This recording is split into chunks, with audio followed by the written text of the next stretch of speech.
이런 다음은 한국이라 예언한 일본의 유명한 스님. 불과 몇 달 전 이란과 미국 사이에서 벌어진 일을 날짜까지 근접하게 예언한 스님이 있다. 일본의 한 수행 스님이 남긴 예언 기록 문서에는 이란과 미국에 관한 내용 다음 장에 이런 문장이 적혀 있었다. 이란 이후 미국의 시선은 동쪽 반도로 향할 것입니다. 그 땅의 지도자가 끌려나가는 것이 보입니다. 그리고 예언은 거기서 끝나지 않았다.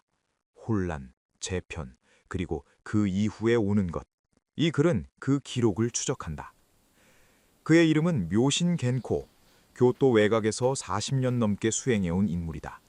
일본 내에서도 대중에게 알려진 스님이 아니었다. 제자도 10명이 채 되지 않는다고 전해진다. 그럼에도 그의 이름이 수행자 사회에서 오랫동안 회자된 이유는 하나다. 그가 말한 것들이 작고 현실이 됐기 때문이다. 불교 수행에서 선정이라는 상태가 있다. 외부 자극을 완전히 차단하고 의식이 고요히 가라앉은 깊은 집중의 경지다. 고도로 숙련된 수행자는 이 상태에서 시간의 흐름을 다르게 경험한다고 전해진다. 묘신 겐코는 이 선정의 내용을 말로 거의 설명하지 않았다.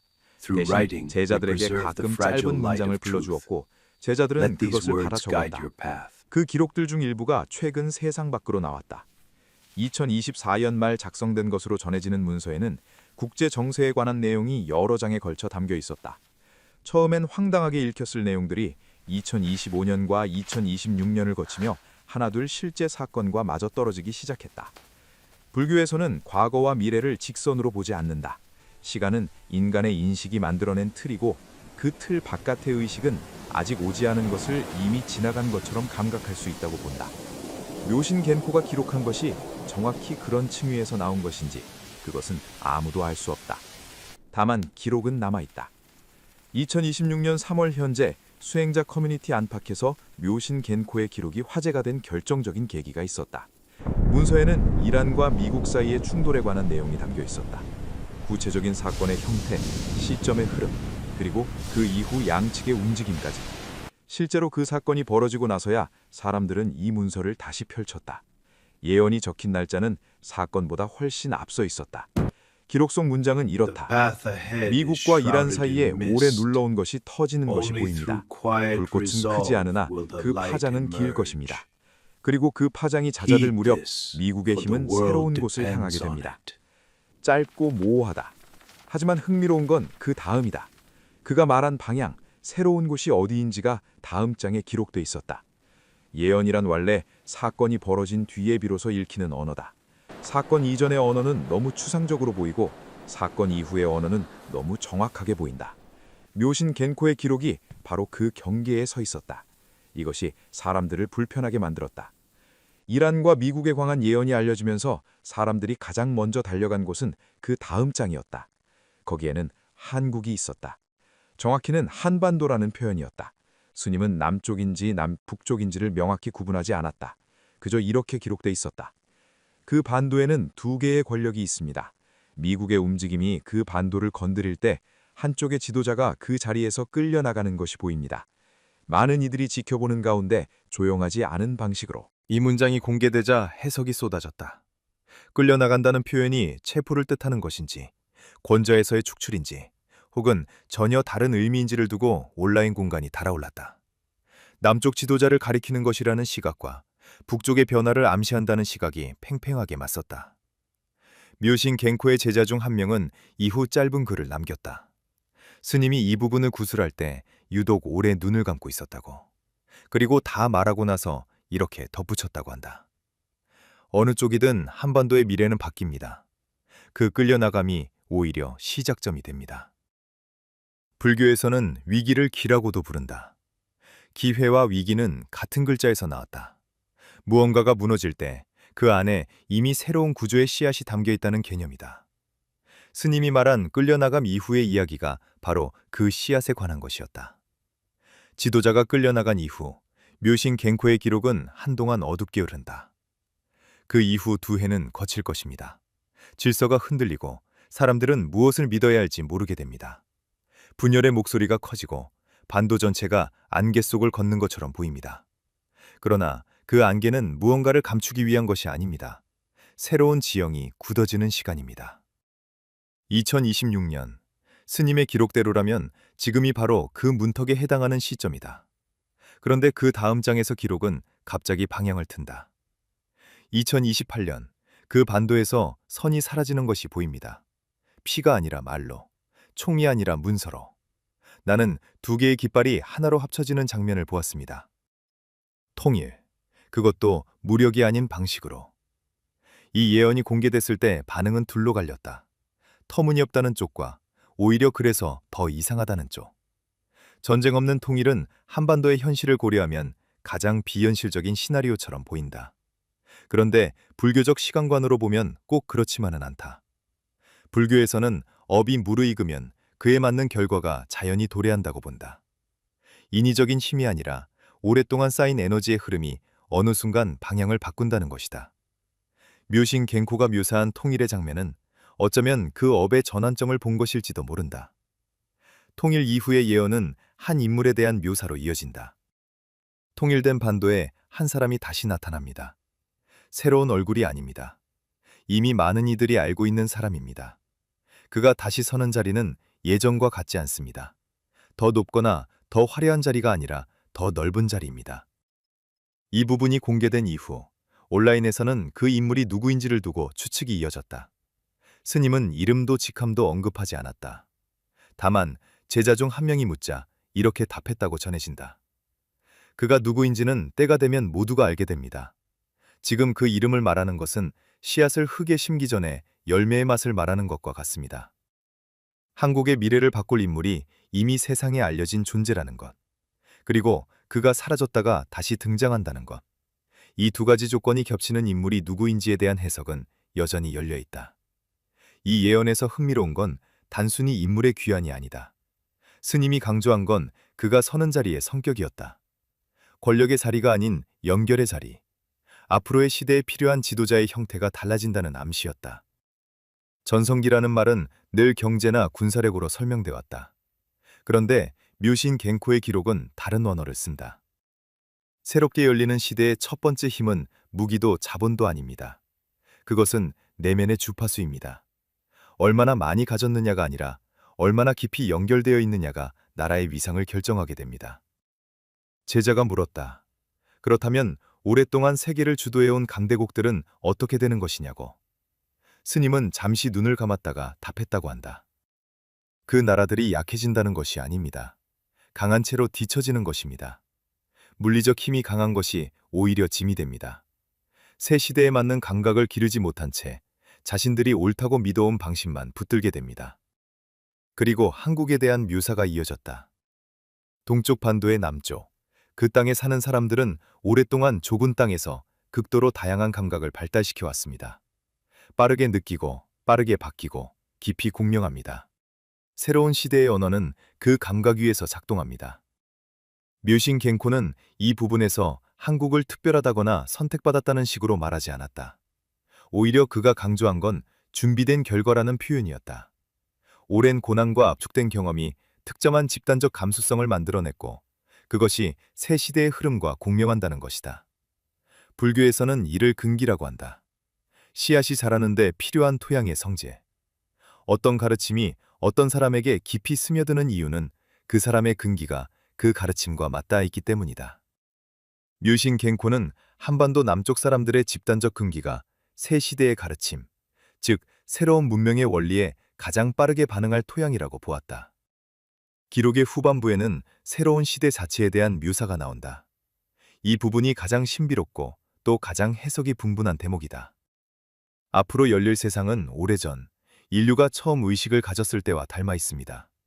그때는 지금처럼 안과 밖이 나뉘지 않았습니다. 사람의 마음이 세계에 직접 닿아 있었고 세계는 그 마음에 응답했습니다. 이 묘사는 여러 고대 문헌과 구전 전통에서 공통적으로 등장하는 세계관과 닮아 있다. 하늘과 땅, 사람이 분리되지 않고 하나의 흐름 속에 있던 시대. 신화 속의 황금 시대가 단순한 낭만이 아니라 의식의 특정 상태를 가리키는 것이라는 해석도 있다. 불교에서는 이 상태를 일심이라고 부르기도 한다. 모든 존재가 하나의 마음에서 나왔다는 개념. 분리는 착각이고 연결이 본질이라는 것이다. 묘신 갱코의 기록은 이 상태가 다시 인류의 집단적 경험으로 돌아오는 시점을 말하는 듯하다. 그 시대에는 두려움으로 무언가를 얻으려는 방식이 더 이상 작동하지 않습니다. 원하는 것을 향해 마음을 고요히 모으고 그 상태를 유지하는 자에게 세계가 협력하게 됩니다. 이것은 신비가 아닙니다. 의식이 물질에 앞서는 시대가 다시 오는 것입니다. 불교에서는 오래전부터 마음이 먼저라고 가르쳐왔다. 모든 현상은 마음이 만들어낸 것이며 마음의 방향이 곧 현실의 방향이라는 것이다. 이를 유식이라 한다. 오직 식, 즉 의식만이 실제한다는 뜻이다. 뮤신 겐코가 말한 새 시대는 이 원리가 개인의 수행을 넘어 사회 전체의 작동 원리가 되는 시점을 가리키는 것처럼 읽힌다. 원하는 미래를 머릿속에서 일어난 일처럼 경험하는 것, 그것이 그 시대를 사는 사람들의 방식이 됩니다. 의심하는 마음이 개입하기 전에 이미 이루어진 것으로 느끼는 것, 그 감각이 현실을 당깁니다. 이 문장 앞에서 많은 사람들이 멈췄다. 너무 익숙하게 들리는 개념이었기 때문이다. 그러나 뮤신 겐코의 맥락에서 이것은 자기개발의 언어가 아니라 집단의식의 전환에 관한 예언이었다. 뮤신 겐코가 묘사한 새로운 시대는 단순히 기술이 발전하거나 경제가 성장하는 세상이 아니다. 그가 말한 전환은 훨씬 근본적인 차원에 관한 것이었다. 그 시대에는 경쟁이 사라지는 것이 아닙니다. 경쟁의 방식이 바뀝니다. 더 많이 빼앗는 자가 강한 것이 아니라 더 많이 흘려보내는 자가 중심이 됩니다. 이것은 도덕의 언어가 아닙니다. 그것이 그 시대의 작동 원리가 됩니다. 흘려보낸다는 표현이 인상적이다. 축적이 아닌 순환, 소유가 아닌 흐름. 이는 오래된 동아시아 사회 방식과도 닿아 있고 동시에 지금 이 시대가 가장 어려워하는 것과도 정확히 겹친다. 그 시대의 도시들은 지금과 달리 숨을 쉬는 것처럼 보입니다. 딱딱한 경계들이 부드러워집니다. 하늘과 땅 사이에 층이 없는 것처럼 권력과 사람 사이에도 층이 줄어듭니다. 기억과 의식이 기록이 아닌 살아있는 흐름처럼 공유되는 세상입니다. 이 묘사는 어딘가 나직다. 인류의 가장 오래된 이야기대. 문자가 생기기 이전의 세계를 회상하는 구전 전통들이 공통적으로 그리는 세상과 닮아있다. 하늘의 뜻과 땅의 움직임이 사람의 마음을 통해 하나로 흐르던 시대. 그것을 다시 의식적으로 선택하는 시대가 온다는 것이다. 불교의 화엄 사상에서는 인드라의 그물이라는 비유가 있다. 무한히 펼쳐진 그물 각 매듭에 보석이 달려있고 각 보석은 모든 다른 보석들을 비춘다. 하나 안에 전체가 있고 전체 속에 하나가 있다. 묘신 겐쿠가 말한 새 시대의 연결 방식이 바로 이 구조와 닮았다. 한국이 그 시대의 선두에 선다는 예언은 이 연결의 감각이 이 땅에 가장 먼저 자리를 잡는다는 의미로 읽힌다. 화려하거나 거대한 방식이 아니라 가장 먼저 그 주파수에 맞게 진동하는 방식으로. 묘신 겐코의 기록이 화제가 된 이후 이것을 어떻게 받아들여야 하는지에 대한 질문도 함께 퍼졌다. 예언은 고정된 미래를 말하는 것인가? 아니면 지금의 흐름이 바뀌지 않을 경우 도달하게 되는 미래를 말하는 것인가? 불교에서 예언이나 통찰은 결정론적이지 않다. 인이 있으면 과가 따르지만 인을 바꾸면 과도 달라진다. 수행자가 미래를 보는 것은 그것을 선언하기 위해서가 아니라 지금의 인을 바라볼 기회를 제공하기 위해서다. 이를 연기의 시각이라 한다. 모든 것은 조건 속에서 일어나고 조건이 바뀌면 결과도 바뀐다. 스님 자신도 그 점을 명확히 했다고 전해진다. 내가 본 것은 지금 이 흐름이 그대로 흘러갈 때의 방향입니다. 그러나 흐름은 언제든 바뀔 수 있습니다. 예언을 기다리는 자는 관객입니다. 예언을 읽고 자신을 바꾸는 자는 이미 그 미래의 일부가 됩니다. 이 문장이 이 기록 전체에서 가장 많이 퍼진 문장이다. 예언의 내용보다 예언을 대하는 태도에 대한 가르침. 어쩌면 묘신 겐쿠가 이 기록을 통해 말하고 싶었던 것은 한반도의 미래가 아니라 각자가 자신의 미래를 어떻게 대하는가였을지도 모른다. 2026년 3월, 이 글을 읽는 지금 이 순간도 묘신 겐쿠가 말한 시간대의 한복판이다. 기록이 공개된 이후 일부 수행자들은 이 문서가 공개되는 것 자체가 이미 전환의 시작이라고 말하기도 했다. 무언가가 드러나기 시작할 때 그것은 이미 어느 정도 익어 있다는 신호라는 것이다. 불교에서는 때가 무르익은 것을 시절인연이라 한다. 아무리 좋은 씨앗도 철이 맞지 않으면 싹을 틔우지 못한다. 그리고 철이 맞았을 때는 굳이 힘을 주지 않아도 싹이 나온다. 이 기록이 지금 이 시점에 퍼지기 시작한 것도 어쩌면 그 시절 인연의 흐름일 수 있다. 지도자가 끌려나가는 장면, 2년의 혼란, 그리고 2028년의 통일. 이것이 단지 기이한 이야기로 끝날지 아니면 실제 한국의 미래를 가리키는 것으로 남게 될지는 아직 열려 있다. 그런데 한 가지는 분명하다. 묘신 갱코의 기록이 이토록 많은 사람들의 마음을 건드린 이유는 예언의 정확도 때문만은 아닐 것이다. 그 안에 담긴 세계관, 즉 힘의 시대가 가고 공명의 시대가 온다는 감각. 내가 어떤 마음으로 세상을 대하느냐가 세상의 방향에 영향을 미친다는 감각. 그것이 무언가를 건드린 것이다. 일본의 수행스님 묘신 갱코가 예언한 2026년 이후의 세계는 무서운 미래가 아니라 선택의 기회로 읽힐 수 있다. 그 선택은 정치인이 하는 것이 아니라 각자가 자신의 마음 안에서 먼저 하는 것이다. 예언이 맞을수록 그것은 경고가 되고 예언을 넘어설수록 그것은 초대가 된다. 이 기록을 어떻게 읽을 것인지는 읽는 사람의 몫이다. 묘신 갱코의 문서에는 주요 예언 외에도 곳곳에 단편적인 구술이 흩어져 있다. 제자들이 정리한 이 구절들은 본문만큼이나 화제가 됐다. 그중 하나. 사람들이 화면을 통해 세상을 보는 시대가 정점에 달할 때 역설적으로 직접 느끼는 것의 가치가 폭발적으로 높아집니다. 보는 것이 너무 많아진 눈은 결국 안을 보기 시작합니다. 지금 이 시대를 정확하게 짚는 말처럼 들린다. 정보의 과잉이 오히려 내면으로의 전환을 촉진한다는 것. 그리고 그 전환이 집단적으로 일어날 때 사회 전체의 감각이 바뀐다는 것이다. 또 다른 구절. 앞으로 가장 귀한 것은 고요입니다. 고요를 유지할 수 있는 사람, 고요를 만들어낼 수 있는 공간, 고요를 기반으로 움직이는 조직. 그것이 새 시대의 가장 강력한 자원이 됩니다. 불교에서 지관이라는 수행법이 있다. 지는 멈춤, 관은 바라봄이다. 고요히 멈추는 것과 명확히 바라보는 것이 함께 이루어질 때 비로소 지혜가 열린다는 수행의 원리다. 묘신 갱코가 말한 고요의 시대는 이 원리가 개인 수행의 영역을 넘어 문명의 기반이 되는 시점을 가리키는 것처럼 읽힌다. 한국과 관련된 구절도 하나 더 있다. 그 땅의 사람들이 오랫동안 불러온 소리가 있습니다. 슬픔과 흥이 뒤섞인 소리. 그 소리는 새 시대의 공명 주파수와 맞닿아 있습니다. 그들이 그것을 의식하게 되는 순간 그 소리는 세계로 퍼집니다. 이미 한국의 문화가 전 세계로 퍼지고 있는 현상을 떠올리면 이 구절이 단순한 미래의 이야기로만 읽히지는 않는다. 어쩌면 그 흐름은 이미 시작된 것일 수 있다. 묘신 갱코의 기록 중 가장 철학적인 부분은 왜 이 시대에 이런 전환이 일어나는가를 다룬 대목이다. 우주는 주기로 움직입니다. 들숨과 날숨처럼, 팽창과 수축처럼. 물질이 극도로 정교해지는 시간이 있고 그 이후에는 반드시 의식이 다시 앞으로 나오는 시간이 옵니다. 지금은 그 전환점입니다. 이 주기적 세계관은 불교의 겁이라는 시간 단위와 맞닿아 있다. 겁은 상상할 수 없을 만큼 긴 시간의 단위인데 그 안에서 세계는 생성, 유지, 붕괴, 공예 사이클을 반복한다. 우리가 지금 경험하는 시대는 그 사이클 중 하나의 전환점에 해당한다는 것이다. 흥미로운 것은 묘신 갱코가 이 전환을 재앙이 아닌 기회로 봤다는 점이다. 붕괴는 끝이 아닙니다. 그것은 다음 생성을 위한 공간입니다. 무너지는 것들을 붙잡으려는 자는 그 공간을 경험하지 못합니다. 무너지는 것을 바라볼 수 있는 자만이 새롭게 지어지는 것을 먼저 봅니다. 이 문장은 이란과 미국의 사건부터 시작해 한반도의 혼란, 그리고 그 이후의 전성기로 이어지는 전체 서사의 핵심 논리이기도 하다. 각 사건은 독립된 사고가 아니라 하나의 거대한 전환 흐름 속의 국면들이라는 것. 묘신 갱코 스님의 기록 중 가장 마지막 장에 남은 구술은 예언이 아니었다. 제자들이 전하기를 스님은 모든 것을 다 말한 뒤 한참 침묵하다가 이렇게 말했다고 한다. 나는 미래를 본 것이 아닙니다.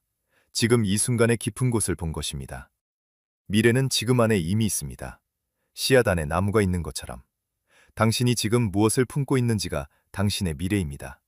그리고 수많은 사람들이 지금 무엇을 품고 있는지가 그 시대의 미래입니다. 이 구절에서 기록은 끝난다. 예언의 형식을 빌렸지만 결국은 지금의 마음을 이야기하고 있었다. 그것이 묘신 갱코의 기록이 단순한 미래 예측 문서로만 남지 않는 이유다. 한국의 미래, 한반도의 변화, 새 시대의 도래. 이 모든 것이 결국 지금 이 순간 각자가 무엇을 품고 있는가라는 질문으로 수렴한다. 그 질문이 어쩌면 이 기록 전체의 진짜 목적이었을 것이다. 류신겐코는 현재도 교토 외곽 암자에서 수행 중인 것으로 전해진다. 추가 기록이 있는지, 한반도 이후에 대한 구술이 더 있는지는 알려지지 않았다. 제자들은 스님이 더 이상 이 문서에 대해 언급하지 않는다고 전했다. 말해야 할 것은 이미 말했고 나머지는 시간이 말할 것이라는 태도로. 어쩌면 그것 자체가 이 기록 전체에서 가장 묵직한 마지막 메시지다. 류신겐코의 기록 중에는 통일 이후 한반도의 구체적인 분위기에 대한 묘사도 남아있다. 정치적 구조보다는 사람들이 그 시대를 어떻게 살아가는지에 대한 묘사였다. 경계가 사라진 땅에서 처음 여태는 서로를 낯서서로 합니다. 같은 언어를 쓰지만 다른 리듬을 가진 두 집단이 만나는 것이기 때문입니다. 그러나 그 낯섦은 오래가지 않습니다. 오래 갈라져 있던 것이 만날 때 그 만남의 에너지는 오히려 더 큰 창조의 동력이 됩니다.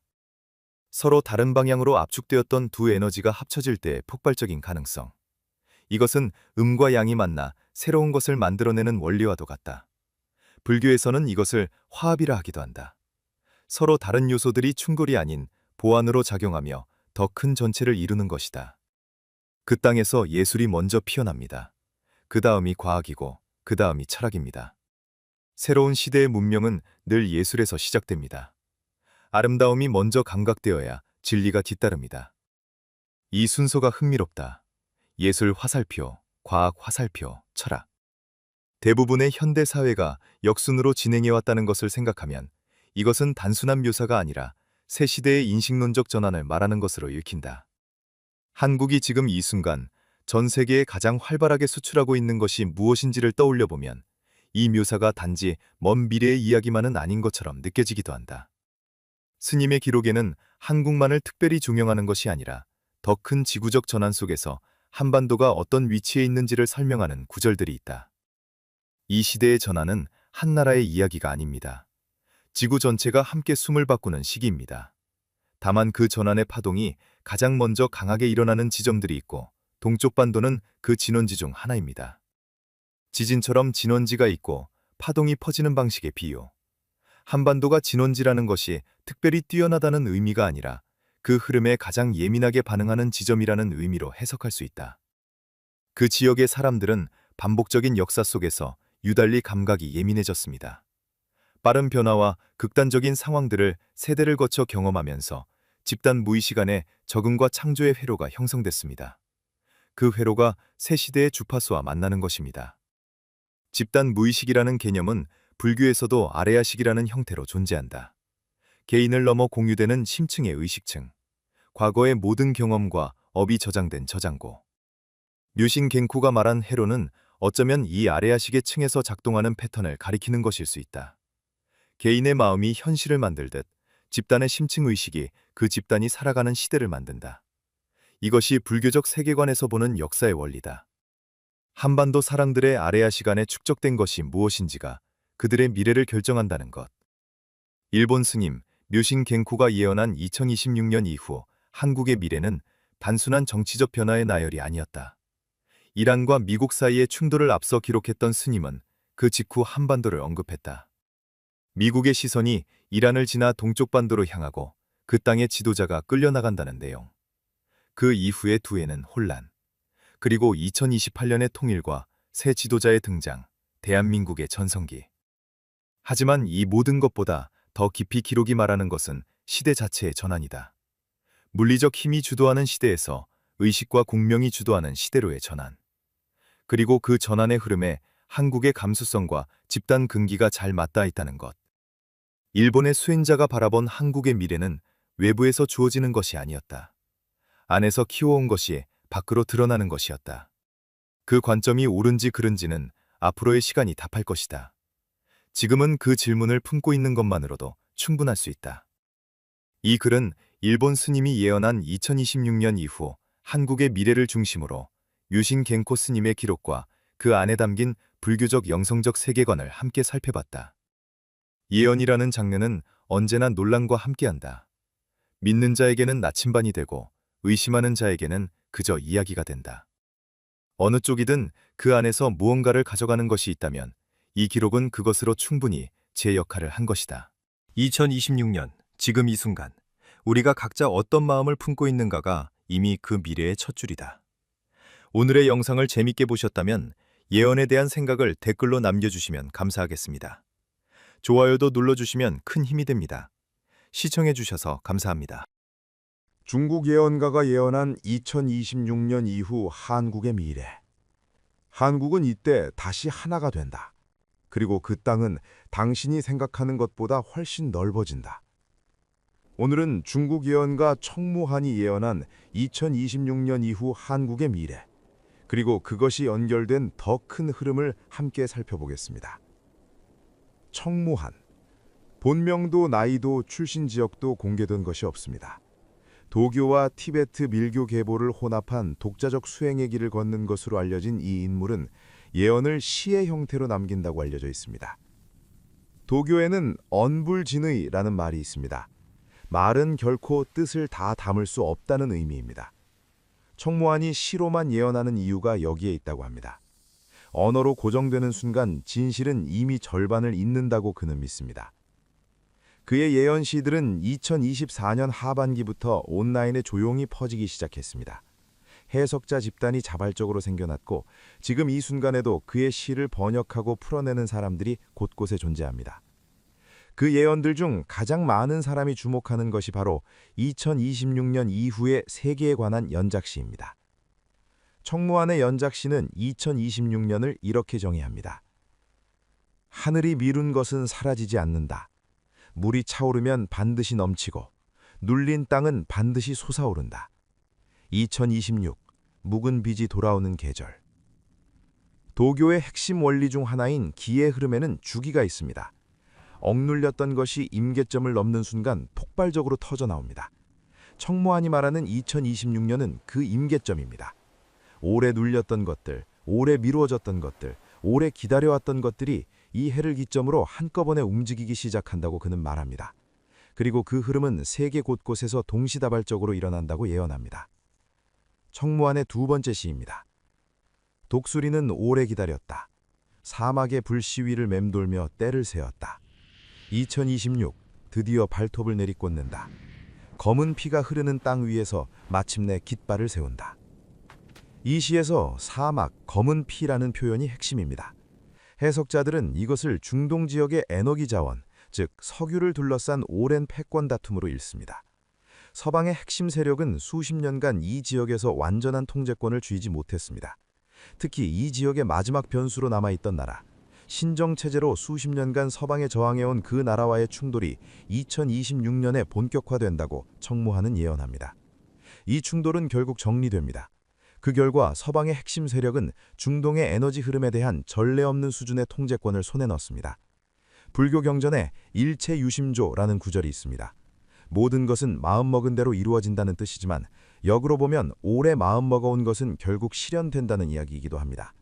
오랜 계획이 한 해에 완성되는 것, 청무한은 그것이 2026년이라고 봤습니다. 그런데 여기서 중요한 것이 있습니다. 서방이 이 에너지 통제권을 쥐는 것은 단순히 한 지역의 문제로 끝나지 않는다는 것입니다.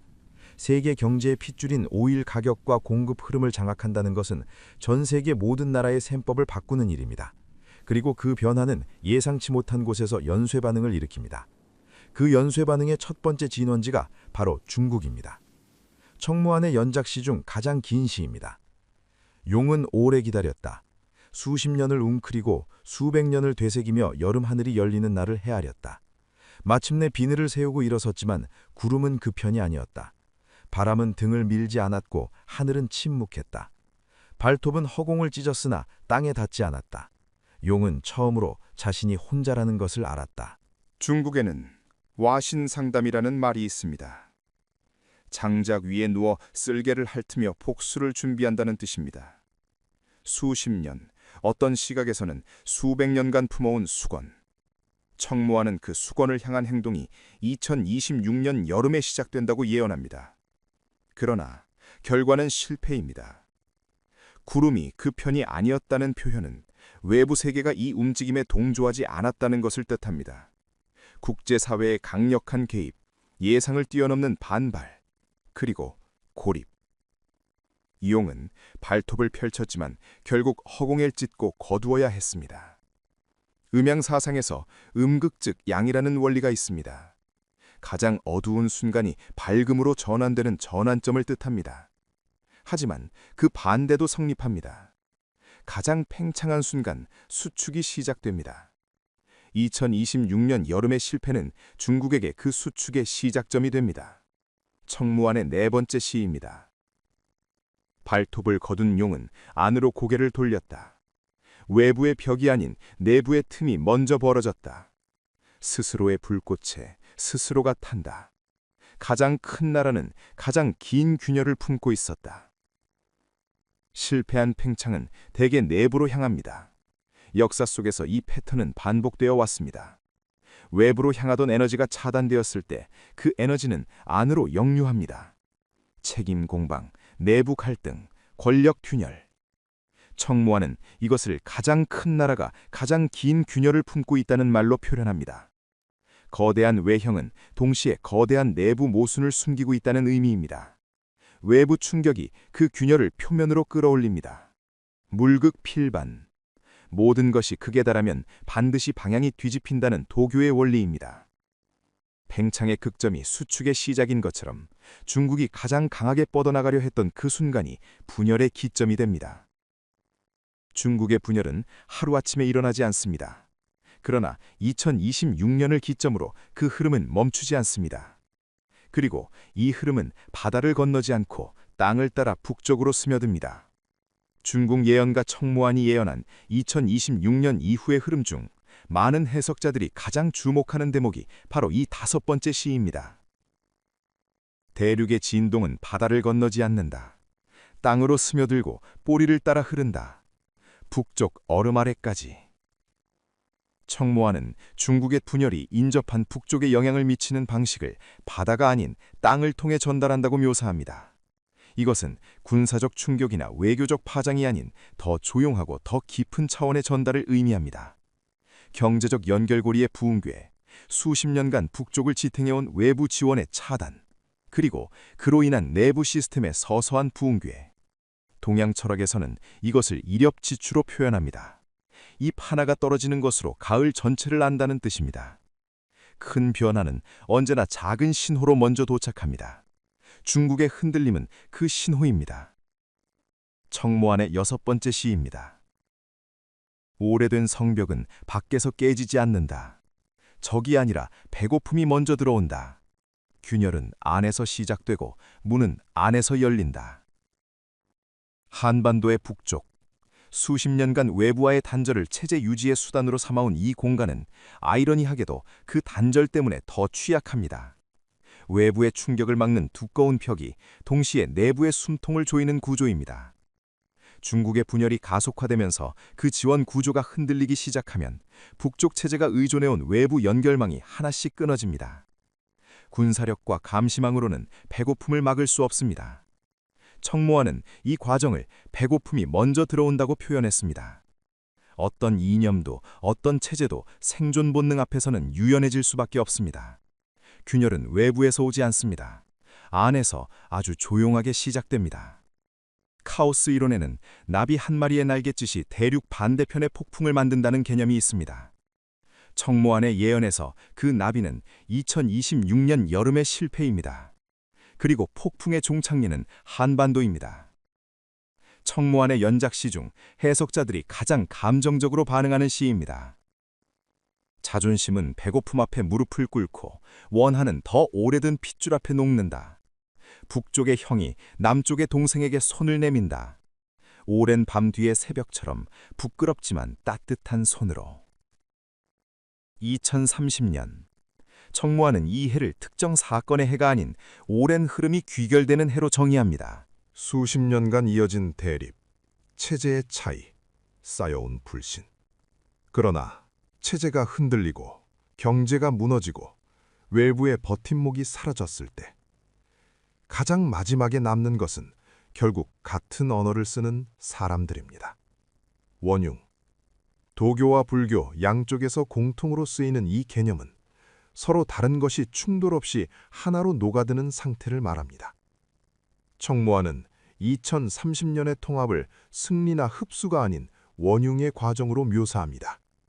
어느 쪽이 이긴 것도 아니고 어느 쪽이 진 것도 아닌 흐름이 자연스럽게 하나의 방향으로 모이는 것.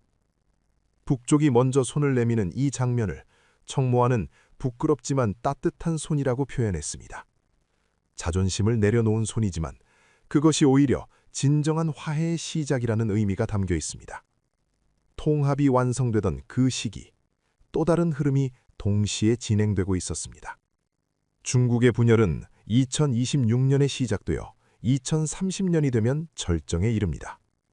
중앙 권력의 통제력이 약해지면서 지방별 이탈 움직임이 가시화되고 수십 년간 유지되어 온 내부 결속이 흔들립니다.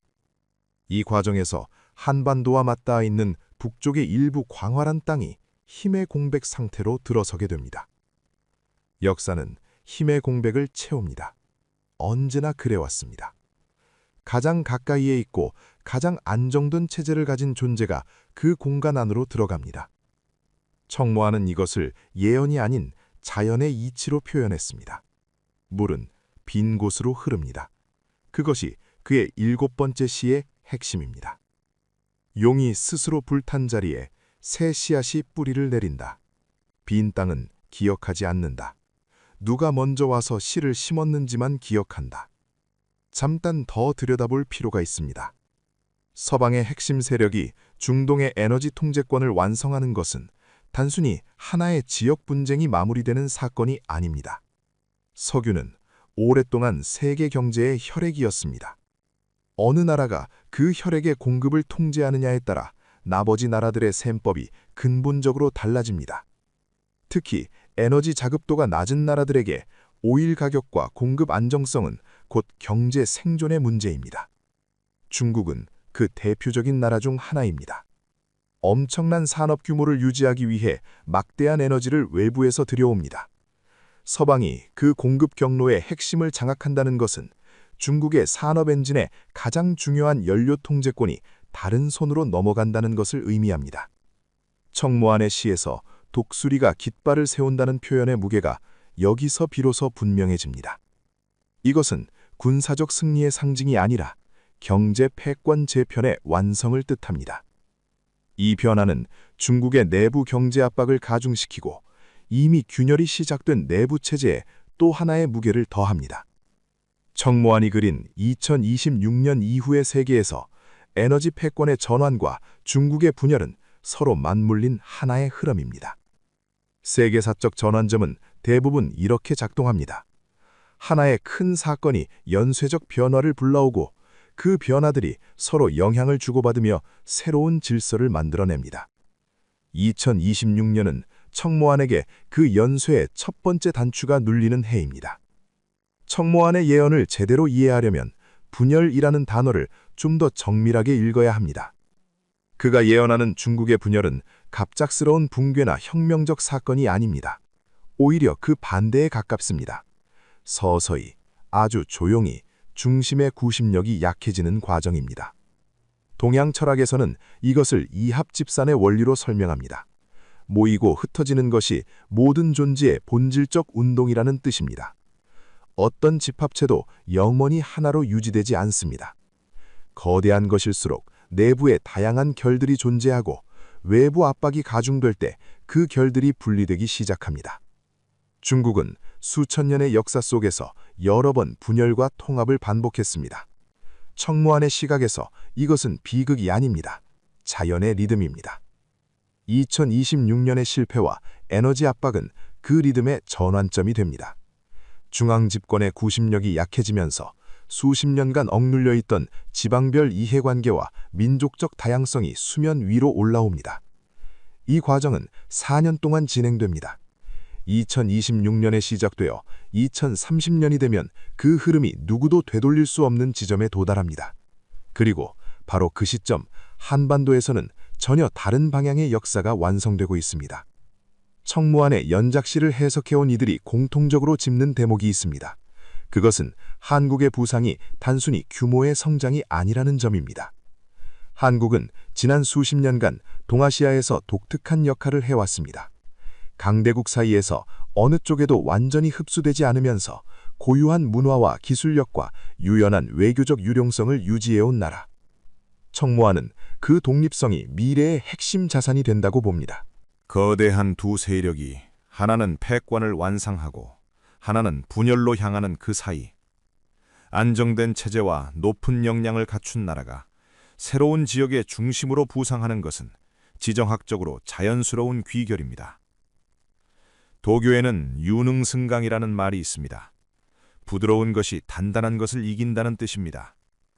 물이 바위를 깎듯 강압이 아닌 지속적인 흐름이 결국 지형을 바꿉니다. 한국의 힘은 지금도 그 성질에 가깝습니다. 강함이 아닌 유연함, 크기가 아닌 밀도, 그리고 위기의 순간마다 다시 일어서는 회복력. 청무하는 그것이 2030년 이후 통일과 영토의 변해를 거치며 전혀 다른 차원으로 발현된다고 예언했습니다. 한국의 미래는 규모로 완성되는 것이 아니라 이미 갖고 있던 것이 비로소 제대로 작동하는 형태로 완성됩니다. 그 미래가 지금 이 시기 조용히 그러나 빠르게 형성되고 있습니다. 여기서 잠깐 생각해 볼 필요가 있습니다. 청무한이 그리는 통일 한국의 모습은 흔히 우리가 상상하는 반도 위의 통합이 아닙니다. 그는 영토의 변화를 함께 이야기합니다. 한국은 오랫동안 세계 무대에서 독특한 위치를 차지해왔습니다. 좁은 땅, 적은 자원, 그러나 높은 교육 수준과 압축적 기술 성장. 이 나라의 힘은 언제나 사람에서 나왔습니다. 청무한의 8번째 시입니다. 작은 몸에 큰 정신을 담고 좁은 땅에서 깊은 무리를 내린 자. 땅이 넓어지면 그 뿌리는 대륙으로 뻗는다. 동쪽의 새벽은 이번엔 반도에서 시작된다. 작은 몸에 큰 정신. 청무하는 이것이 한국이 수백 년간 살아남아온 방식이라고 말합니다. 외세의 침략, 분단, 경제적 빈곤, 그 모든 것을 통과하면서도 고유한 정신과 문화를 유지해온 민족. 이제 거기에 땅이 더해집니다. 광활한 대륙과 접경하는 영토, 북쪽 주민들의 인구와 노동력, 그리고 새롭게 연결되는 자원과 물류 경로. 인적 자원의 밀도와 영토의 확장이 결합될 때 완전히 다른 차원의 국가 역량이 만들어집니다. 청무하는 이것을 뿌리가 대륙으로 뻗는다고 표현했습니다. 강대국의 조건은 단순하지 않습니다. 군사력, 경제력, 기술력, 그리고 문화적 영향력. 한국은 이미 기술력과 문화적 영향력에서 세계적 수준에 도달해 있습니다. 거기에 영토와 인구가 더해지면 나머지 조건들도 빠르게 따라옵니다. 청무한이 보는 2030년 이후의 한국은 세계 질서의 주변부가 아닌 중심부로 향하는 나라입니다. 그리고 그 이동은 충돌이나 정복이 아닌 흐름의 자연스러운 귀결로 이루어진다는 점에서 더욱 주목할 만합니다. 2026년에서 2030년 사이 세계는 동시에 여러 방향에서 재편됩니다. 서방의 핵심 세력은 에너지 통제권을 완성하며 새로운 경제 패권을 다지며 중국은 오랜 분열의 과정에 들어서며 아시아 내 힘의 공백을 만들어냅니다. 그리고 그 공백의 한가운데서 통일된 한국이 새로운 변수로 등장합니다. 역사적으로 강대국은 항상 공백에서 태어났습니다. 힘의 진공 상태가 만들어질 때 그것을 먼저 채우는 존재가 새로운 중심이 됩니다. 청무한의 예언이 단순히 한 나라의 미래를 이야기하는 것이 아니라 세계 질서 전체의 전환을 이야기하는 이유가 여기에 있습니다. 흥미로운 점은 청무한이 이 모든 과정을 어느 한 세력의 승리가 아닌 전환으로 본다는 점입니다. 누군가 잃으면 누군가 얻는 것이 아니라 전체 시스템이 새로운 균형점을 찾아가는 과정. 도교의 도는 강제하지 않습니다. 억지로 밀지 않아도 물은 결국 가장 낮은 곳으로 흐릅니다. 청무한이 보는 한국의 부상은 그런 성질의 것입니다. 준비된 것이 때를 만나는 것, 그리고 그 때가 지금 우리가 살고 있는 이 시기와 맞닿아 있습니다. 청무한의 연작시는 9번째 시로 끝납니다. 그리고 이 마지막 시는 앞서 나온 모든 예언과는 성격이 다릅니다. 사건이 아닌 관점에 관한 시입니다. 예언은 운명을 말하지 않는다. 깨어있는 자에게 미래는 이미 지나간 것, 눈을 감은 자에게 과거는 아직 오지 않은 것, 같은 하늘 아래 다른 시간을 사는 사람들. 이 시에 대해 해석자들의 의견은 크게 둘로 나뉩니다. 한쪽은 이것을 겸손의 표현으로 읽습니다. 자신의 예언이 절대적 진실이 아니라 하나의 읽기일 뿐이라는 선언. 다른 한쪽은 더 근본적인 의미로 읽습니다. 우리가 미래라고 부르는 것은 실제로는 이미 존재하는 패턴이며 그것을 읽을 수 있는 자에게는 시간의 선호가 의미를 잃는다는 것. 동양 수행 전통에서 선각자라는 말이 있습니다. 먼저 깨달은 사람이라는 뜻인데 이것은 미래를 보는 능력이 아니라 현재를 깊이 읽는 능력에 가깝습니다. 표면이 아닌 이면을, 사건이 아닌 흐름을. 청무환의 예언이 소름 돋는 이유는 신비한 능력 때문이 아닙니다. 2026년 지금 이 시점 세계 곳곳에서 실제로 움직이고 있는 에너지 패권의 흐름, 중국 내부의 균열 신호들, 그리고 한반도를 둘러싼 지정학적 변화들을 그는 몇 년 전에 이미 흐름으로 읽었다는 것입니다. 예언은 마법이 아닙니다. 가장 깊이 읽는 자의 가장 정밀한 독해입니다. 여기서 한 가지 중요한 이야기를 짚고 넘어가야 합니다. 청무환의 예언을 다루면서 많은 해석자들이 공통적으로 강조하는 것이 있습니다. 예언은 확정된 미래를 보여주는 것이 아니라는 점입니다. 그의 시 어디에도 반드시 이렇게 된다는 단어는 없습니다. 기운이 이 방향으로 흐른다. 이 흐름이 지속될 때 이런 귀결에 이른다. 그것이 청무환이 시를 통해 전달하는 방식입니다. 수행 전통에서 미래를 본다는 것은 고정된 결과를 읽는 행위가 아닙니다. 현재의 에너지 패턴을 읽고 그것이 향하는 방향을 가늠하는 행위입니다. 흐르는 강물을 보고 어디로 갈지 아는 것처럼. 그렇기 때문에 청무환의 예언은 결론보다 과정에 주목합니다. 2026년에 무슨 일이 일어나느냐보다 그 일이 어떤 연쇄를 만들어내느냐, 그 연쇄 속에서 각각의 나라와 사람들이 어떤 선택을 마주하느냐, 그리고 그 연쇄의 끝에서 어떤 방향으로 나아가느냐. 어쩌면 가장 중요한 것은 예언의 정확도가 아닙니다. 이 시대에 어떤 흐름들이 교차하고 있는지를 조금 더 넓은 시야로 바라보는 것. 그것이 청무환의 시가 우리에게 건네는 진짜 가치일지도 모릅니다. 오늘 우리가 살펴본 것은 단순한 점술가의 이야기가 아닙니다. 중국 예언가 청무환이 예언한 2026년 이후 한국의 미래는 지금 실제로 형성되고 있는 세계 질서의 변화 속에서 한반도가 맞이하게 될 전환의 큰 그림을 그립니다. 2026년은 이미 시작되었습니다. 서방의 에너지 패권 재편, 중국의 내부 긴장, 그리고 한반도를 둘러싼 지각 변동. 이 흐름들이 어디를 향해 흘러가는지는 앞으로 몇 년이 증명할 것입니다. 청무환의 마지막 시처럼 깨어있는 자에게 미래는 이미 지나간 시간입니다. 우리는 지금 그 시간의 한가운데를 통과하고 있습니다. 한 줄로 정리하면 중국 예언가가 예언한 2026년 이후 한국의 미래는 세계 질서의 전환과 맞물린 한반도의 통합과 도약으로 요약됩니다. 이 흐름을 읽는 것, 그것이 지금 우리에게 가장 필요한 것일지도 모릅니다. 7년간의 환란이 시작되었습니다. 2026년이 그 시작입니다. 그것은 땅에서도 오고 하늘에서도 오고 사람의 내면에서도 옵니다. 7년간 세상은 자신이 무엇인지 잊어버렸던 것들을 기억해내는 고통을 겪을 것입니다. 그리고 그 끝에서 한국이 보입니다. 한국에 관한 여러 예언을 남긴 이 예언가는 바로 미야모토 카이, 43세. 그는 지금 한 지방대학에서 동양 철학을 가르치는 시간 강사다. 그가 세상에 알려진 것은 2024년 가을이었다. 살롱 모임에서 나눈 대화가 누군가의 손에 의해 녹취되었고 그 파일이 조용히 퍼지기 시작했다. 온라인에서는 처음에 반신반의하는 반응이 많았다. 그러나 그의 말이 2025년 현실과 하나둘 겹쳐지기 시작하면서 사람들은 다시 그 녹취록을 찾아 듣기 시작했다. 미래에 대한 이야기임에도 어쩐지 지금의 일처럼 읽혔다는 것이 사람들이 공통으로 전하는 반응이었다. 카이는 20대 초반 2세 신군 계열의 신사에서 봉직을 시작했다. 17년간 그 안에 있었다. 신토 수행의 핵심은 자연의 흐름 속에 깃든 신의 의지, 즉 가무나가라를 느끼는 것이다. 가무나가라란 신의 길 그대로 인의 없이 자연의 섭리를 따르는 신토의 근본 개념이다. 그는 그 17년을 배운 것이 아니라 비워낸 시간이라고 표현했다. 아무것도 쌓지 않는 것, 어떤 수련보다 그것이 더 어렵다는 것을 그는 알고 있었다. 그리고 어느 날 그는 신사를 나왔다. 카이가 살롱에서 꺼낸 말은 이런 선언으로 시작된다.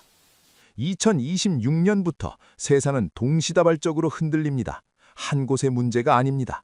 여러 층이 한꺼번에 움직이는 것입니다. 그는 그저 때가 무르기는 것이라고 했다. 오랫동안 억눌리고 미뤄진 것들이 한꺼번에 수면 위로 올라오는 시기. 우리가 지금 발딛고 선 세계는 사실 아주 오래전부터 조금씩 기울어져 있었다는 것이다. 흔들림은 세 방향에서 동시에 온다고 했다. 그리고 그 세 방향이 모두 겹치는 시간대가 바로 지금이라고 했다. 첫 번째는 땅 위에서 일어나는 충돌이다. 힘을 가진 쪽이 오랫동안 잠재워온 욕망을 더 이상 숨기지 않게 된다. 그것은 어떤 바다 위의 섬을 둘러싼 긴장으로 시작된다. 카인은 그 장소를 직접 말하지 않았다. 다만 이렇게 말했다. 동쪽 바다 어딘가에 오래전부터 자신의 것이라 여겨온 땅이 있습니다. 그쪽을 향해 움직이는 힘이 보입니다. 그러나 손에 넣는 순간 그 힘은 안에서부터 무너지기 시작합니다. 역사는 언제나 그런 시기였습니다. 패권을 향한 마지막 도박이 오히려 내부 붕괴의 방아쇠가 된다는 것. 이는 수천 년의 역사에서 반복되어 온 패턴이기도 하다. 동양의 역사 철학에서는 이를 성극이쇠라 빌렀다. 어떤 것이든 극에 달하면 반드시 기울기 시작한다는 뜻이다. 그리고 이 충돌은 하나에서 그치지 않는다. 오래도록 유지되어 온 여러 동맹 구조에 균열이 생기고 각자의 이익을 먼저 챙기려는 움직임이 연쇄적으로 일어난다. 카인은 말했다. 힘의 언어만 통하던 시대가 마지막 불꽃을 태우는 것처럼 보입니다. 가장 밝게 타오를 때가 꺼지기 직전입니다. 오래도록 세계 경제를 지탱해온 질서 역시 이 시기를 버텨내지 못한다. 하나의 통화와 하나의 체제가 세상의 중심이 되던 시대가 흔들리기 시작하고 사람들은 처음으로 그것이 영원하지 않았음을 실감하게 된다. 돈이라는 것은 약속입니다. 그 약속을 믿는 사람이 줄어들면 돈의 힘도 줄어듭니다. 카이의 말이다.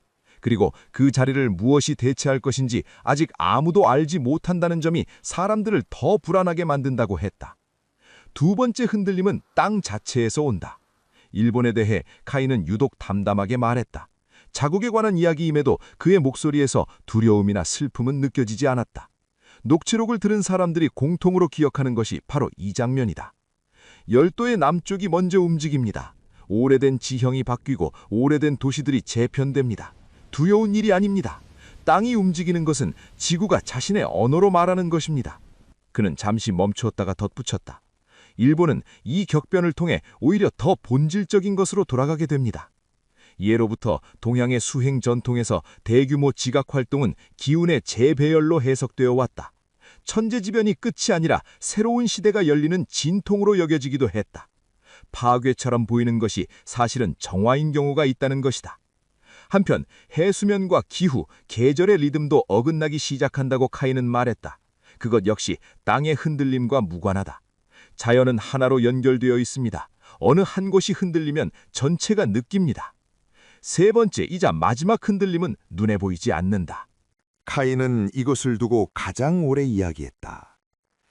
지금까지 사람들의 마음을 붙잡아두던 것들이 작동을 멈추기 시작합니다. 제도도 형식도 세상을 설명해오던 언어도. 사람들은 처음에는 그것을 단순한 피로감이라고 생각할 겁니다. 그런데 그 빈자리가 너무 크다는 것을 곧 알게 됩니다. 그는 이것을 영적 공백이라고 불렀다. 그 공백 속에서 이상한 일들이 세계 곳곳에서 보고되기 시작한다고 했다. 서로 모르는 사람들이 같은 꿈을 꾼다. 특정 장소에서 설명할 수 없는 감흥이 일어난다. 어떤 사람들은 갑자기 오래된 것에 끌리기 시작하고 어떤 사람들은 이유를 알 수 없는 울음이 터진다. 카인은 이것을 증상이 아니라 각성의 전조라고 봤다. 의식이 깨어나기 전에 먼저 기존의 것들이 흔들립니다. 잠에서 깨어날 때 눈이 부시듯이.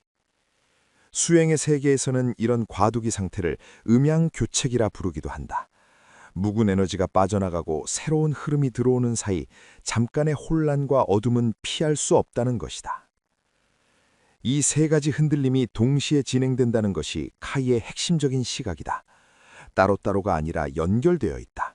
땅 위의 충돌이 사람들의 내면을 더 흔들고 흔들린 내면이 다시 집단의 행동을 예측 불가능하게 만든다. 그 속에서 전 세계 사람들은 처음으로 자신이 진짜로 원하는 것이 무엇인지 묻기 시작한다고 카인은 말했다.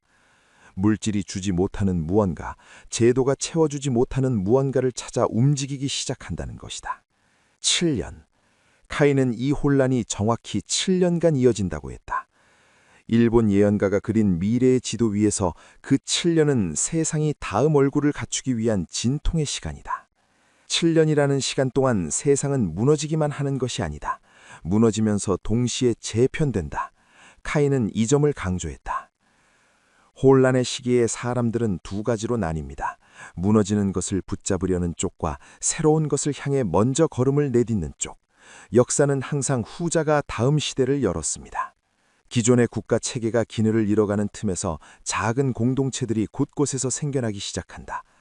거대한 조직이나 제도가 아니라 뜻이 맞는 사람들이 모여 스스로 삶을 꾸리는 형태들이다. 처음에는 실험처럼 보이던 것들이 7년이 지나면서 오히려 더 단단하게 자리를 잡는다. 기술은 이 과정에서 예상치 못한 방향으로 작용한다. 카인은 말했다. 기계가 많은 인간의 일들을 대신하기 시작합니다. 처음에는 두려움이었던 것이 나중에는 해방처럼 느껴지게 됩니다. 사람들이 처음으로 나는 무엇을 위해 사는가를 진지하게 묻게 되는 계기가 됩니다. 이 물음이 퍼지는 속도가 어느 순간 정치나 경제의 속도를 앞지르기 시작한다. 내면의 변화가 외부의 구조보다 빠르게 움직이기 시작하는 것이다. 집단적 의식이 임계점을 넘는 순간이 온다고 카인은 말했다. 그 임계점이 어디서 먼저 터지느냐가 중요하다고. 어떤 땅에 어떤 사람들이 그 흐름을 먼저 받아낼 준비가 되어 있느냐는 것이다. 세계 곳곳의 새로운 공동체 실험들은 저마다 다른 언어로 같은 것을 찾고 있다. 어떤 곳은 땅을 함께 일구는 방식으로, 어떤 곳은 기술을 나누는 방식으로, 어떤 곳은 오래된 수행의 방식으로. 형태는 달라도 방향은 같다. 카인은 그것을 두고 인류가 잃어버렸던 무언가를 동시에 기억해내려는 움직임이라고 표현했다. 한편 오래도록 세계를 주도해온 서구 중심의 가치관이 이 시기에 심각한 도전에 직면한다. 개인의 욕망과 경쟁을 기반으로 한 체계가 더 이상 사람들을 만족시키지 못한다는 것을 스스로 인정하기 시작하는 것이다. 그 대안을 다른 곳에서 찾으려는 시선이 늘어나기 시작한다는 것이다. 카인은 그 시선이 어디로 향할지에 대해 의미심장한 말을 남겼다. 사람들은 오래된 동쪽을 다시 바라볼 겁니다. 그러나 그 동쪽 안에서도 특별히 빛나는 곳이 있습니다. 그리고 나서 그는 잠시 눈을 감았다가 다시 말했다. 반도가 보입니다. 나는 이 대목에서 처음으로 등을 곧게 폈다. 그 반도가 어디를 가리키는지는 이어진 그의 말에서 분명해졌다. 반도라는 지형은 에너지가 모이는 구조입니다. 대륙과 바다가 만나는 곳, 두 방향의 기운이 교차하는 자리. 오래전부터 그 땅에는 보이지 않는 힘이 쌓여왔습니다. 고대 풍수 사상에서 반도는 취기의 땅이라고 여겨졌다. 에너지가 흩어지지 않고 한 곳에 모이는 지형이라는 뜻이다. 산과 바다가 동시에 존재하는 한국의 지형은 그 대표적인 예로 꼽혀왔다. 카인은 덧붙였다. 그 땅의 사람들은 오래도록 눌려왔습니다. 그러나 그 눌림이 오히려 에너지를 더 깊이 응축시켰습니다. 용수철처럼. 세상이 새로운 방향을 필요로 하는 순간 그 에너지가 어디를 향할지 저는 알고 있습니다. 그의 말은 먼 곳을 점치는 것이 아니라 이미 흐르고 있는 것의 방향을 읽어내는 것처럼 들렸다. 그리고 그 방향의 끝에 한국에서 일어날 한 가지 사건이 있었다. 카이가 한국에 대해 본격적으로 이야기하기 시작한 것은 녹취록의 후반부다. 그것도 처음에는 아주 조용한 목소리로 거의 독백처럼 시작했다고 그 자리에 있던 사람이 전했다. 한국에서 무언가가 시작됩니다. 큰 사건이 아닙니다. 처음에는 아무도 알아채지 못할 정도로 작은 것입니다. 그러나 그것이 퍼지는 속도는 아무도 예상하지 못할 것입니다. 그가 말하는 것은 정치적 사건도 경제적 전환도 아니다. 그것은 영적인 성격의 사건이다. 장소가 먼저 깨어나고 그 장소에 사람들이 이유도 모른 채 모여들기 시작한다. 말이 아니라 무언가 다른 방식으로 전달되는 것이 있고 그것을 받은 사람들이 변하기 시작한다. 치유가 일어나고 방향을 잃은 사람들이 방향을 찾기 시작한다. 처음에는 소문처럼 퍼지다가 어느 순간 소문이 아니라 실제로 경험한 사람들의 이야기가 쌓이기 시작한다. 그 이야기들은 언어가 달라도 구조가 비슷하다고 카인은 말했다. 카인은 이 흐름의 중심에 한 사람이 있다고 했다. 그를 처음 보았을 때 저는 제가 보고 있는 것이 사람인지 흐름인지 알 수 없었습니다. 그가 묘사한 그 인물은 이렇다. 가르치려 하지 않는다. 설명하지 않는다. 그냥 거기 있다. 그런데 그 옆에 있으면 뭔가 달라진다. 마치 오래전에 잊어버린 것이 갑자기 생각날 것 같은 느낌. 말은 적은데 침묵이 더 많은 정보를 담고 있는 사람. 그는 동쪽에서 태어났습니다. 그런데 어릴 적부터 방향이 조금 달랐습니다. 같은 시대에 살고 있지만 어딘가 다른 시간대에 발을 걸치고 있는 사람처럼 보입니다. 카인은 그 인물의 인상을 이렇게도 표현했다. 아주 오래된 것과 아직 오지 않은 것을 동시에 품고 있는 인상. 나이를 가늠하기 어렵습니다. 눈을 보면 깊습니다. 그런데 그 깊음이 무거운 것이 아니라 조용히 맑은 것입니다. 유명해지길 원하지 않는다. 오히려 알려지는 것을 피하려 한다. 그런데도 사람들이 찾아온다. 찾아온 사람들은 자신이 왜 왔는지 설명하지 못한다. 그냥 왔다고 한다. 그리고 돌아갈 때는 갈 때와 다른 사람이 되어 있다. 카인은 이 인물을 특정하지 않았다. 이름도 나이도 말하지 않았다. 다만 이렇게 말했다. 그가 나타나는 시기가 있습니다. 세상이 가장 혼란스러울 때 그 혼란의 한가운데서 아무것도 아닌 것처럼 그냥 서 있습니다. 그런데 그 존재 자체가 사람들에게 무언가를 줍니다. 두려움이 사라지는 것, 내가 어디 있는지 다시 느끼게 되는 것. 고대 수행 전통에서는 이런 존재를 현현이라 부르기도 했다. 특정 시대에, 특정 필요에 의해 나타나는 사람. 그 사람 스스로는 자신이 특별하다고 생각하지 않지만 그 존재가 주변에 미치는 파동은 설명하기 어렵다는 것이다. 그렇다면 이 조용한 사건이 세상을 어떻게 바꾸는가? 카인은 그 연결에 대해 이야기했다. 영적인 변화는 물리적인 변화보다 느린 것 같지만 사실은 그것이 물리적 변화를 앞서 만들어냅니다. 사람들의 인식이 먼저 바뀌고 그 바뀐 인식이 사회를 바꾸고 그 바뀐 사회가 결국 역사를 만듭니다. 한국에서 시작된 이 조용한 움직임이 세계로 번지는 데는 생각보다 오랜 시간이 걸리지 않는다고 그는 말했다. 그것이 퍼지는 통로는 제도도 미디어도 아니다. 사람과 사람 사이, 말 너머의 어떤 공명이라는 것이다. 이 사건이 일본 예언가 카이의 눈에는 7년의 혼란기 중 가장 중요한 분기점으로 보였다. 외부의 충돌이나 자연의 격변보다 이 조용한 사건이 세상을 더 크게 바꿀 것이라고 그는 말했다. 가장 조용한 곳에서 가장 조용한 방식으로 가장 큰 변화가 시작된다는 것을.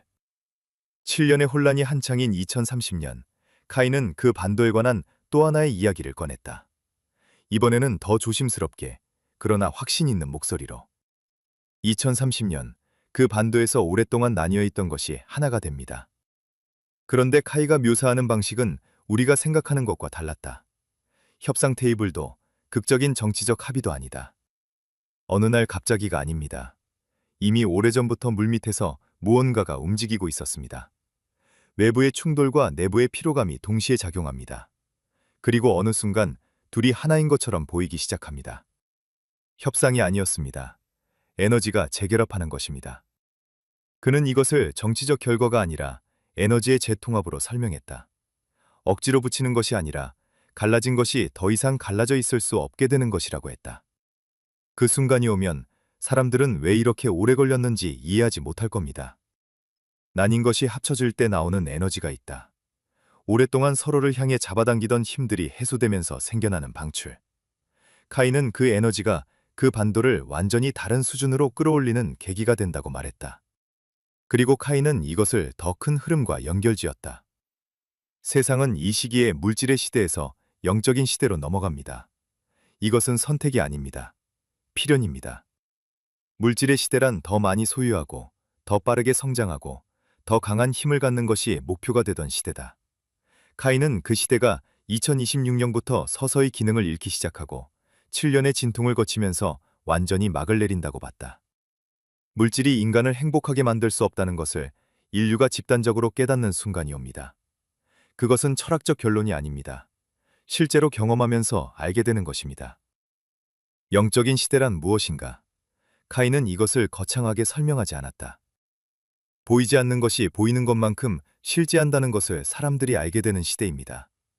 마음이 물질보다 더 근본적이라는 것을, 연결이 소유보다 더 중요하다는 것을. 카이가 이 전환을 특히 강조한 것은 단순히 사회 구조의 변화가 아니라 사람들이 세상을 인식하는 방식 자체가 달라진다는 점에서다. 물질의 시대의 사람들은 눈에 보이는 것만 실제한다고 믿었다. 측정되지 않는 것은 존재하지 않는 것으로 여겼다. 영적인 시대에는 그 인식의 지도가 뒤집힌다. 보이지 않는 것이 보이는 것의 뿌리라는 것을 직접 경험으로 알게 되는 사람들이 급격히 늘어난다. 카이는 이 변화를 인류가 눈을 하나 더 뜨는 것이라고 표현했다. 내면의 직관과 통찰이 열리는 것. 그것이 소수의 수행자만의 이야기가 아니라 일반적인 인간의 능력으로 자리 잡기 시작하는 시대. 그 시대에 준비된 문화를 가진 곳은 어딘가? 카이의 대답은 이미 앞에서 나왔다. 이 전환의 물결 속에서 새롭게 주목받는 나라들이 있다. 그것은 군사력이나 정제력이 아니라 사람들이 가고 싶어하는 곳, 그 문화를 닮고 싶어하는 곳이다. 카이는 이 새로운 기준의 세상에서 어떤 나라가 앞서가는지를 이야기했는데 그 맥락에서 다시 반도가 등장했다. 오래전부터 세계로 퍼지기 시작한 그 문화가 우연이 아니라 새로운 시대가 오기 전에 먼저 길을 여는 과정이었다는 것이다. 그 문화가 사용받는 이유가 있습니다. 감정이 살아 있습니다. 흥과 슬픔이 분리되지 않고 함께 있습니다. 그것은 새로운 세상의 언어와 정확히 공명합니다. 오래전부터 그 땅이 품어온 것입니다. 동양의 전통적 세계관에서 시운이라는 개념이 있다. 시대의 흐름에 맞는 곳에 기운이 모인다는 뜻이다. 아무리 힘이 있어도 시운을 거스를 수는 없고 시운이 오면 작은 힘도 크게 발현된다는 것이다. 카이의 이야기 속에서 그 시운이 향하는 방향은 분명했다. 그렇다면 7년의 혼란이 완전히 끝난 세상은 어떤 모습인가?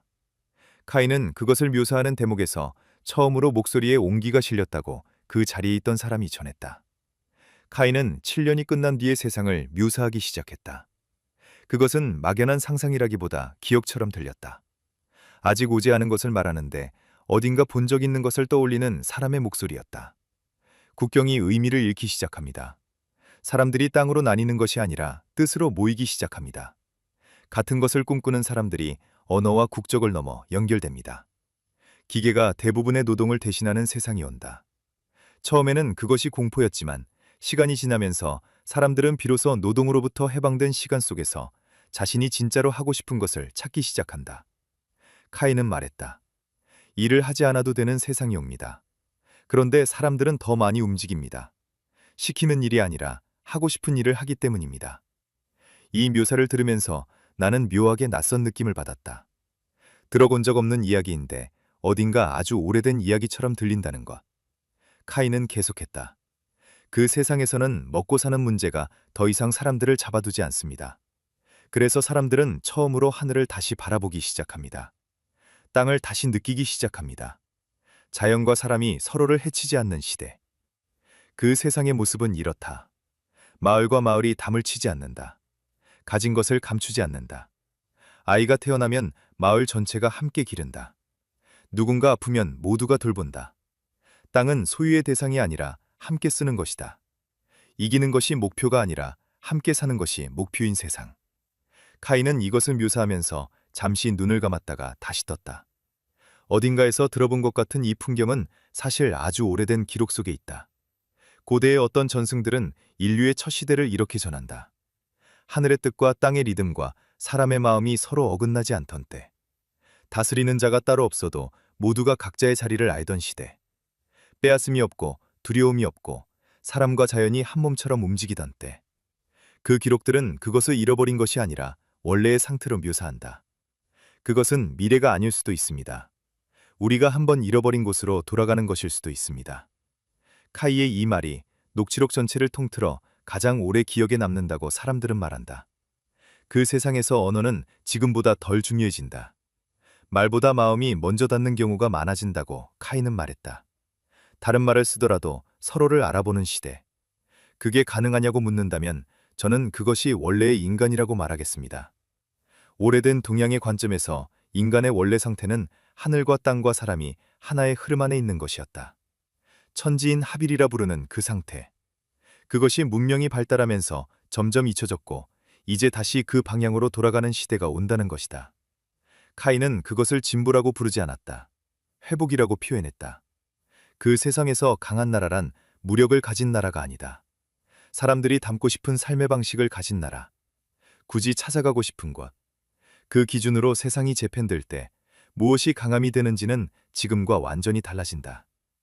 카이는 이 세상의 도래가 어느 날 갑자기 오는 것이 아니라고 했다. 씨앗은 이미 뿌려져 있습니다. 지금 이 혼란 속 어딘가에서 새로운 세상의 언어를 먼저 배운 사람들이 조용히 살고 있습니다.